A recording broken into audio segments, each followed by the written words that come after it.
إلى كل عراقي شريف، إذا شفت هذا الفيديو وصله إلى أهلك وقرايبك وأصدقائك وشيره إلى كل مكان.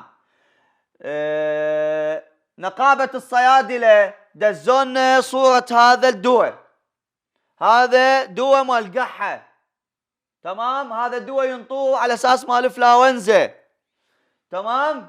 كلكم دا تشوفون، كبر الصورة حتى تشوفون زين صورة الدواء.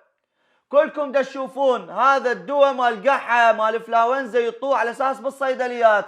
ديروا بالكم، ديروا بالكم، هذا الدواء قاتل، هذا الدواء مصيبة، دير بالك توصل له. هاك شوفه واحفظ صورته بالتليفون. إذا رحت لأبو صيدلية وطاك هذا الدواء لا تاخذه، بلغ على الصيدلية فورا،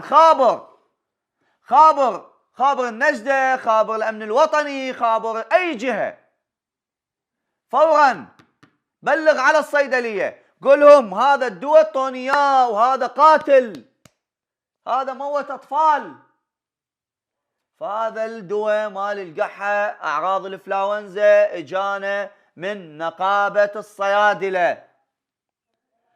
وأما بخصوص نقابة الصيادلة فأتمنى يكون أن جولة بس نخلص من هاي الهوسة، لأنه هاي الهوسة مال الفاشينيستات خلتنا نلتهي عنكم شوية، نلتهي عن الصيدليات والمستشفيات والمستوصفات والمستشفيات الأهلية، نلتهي شوية.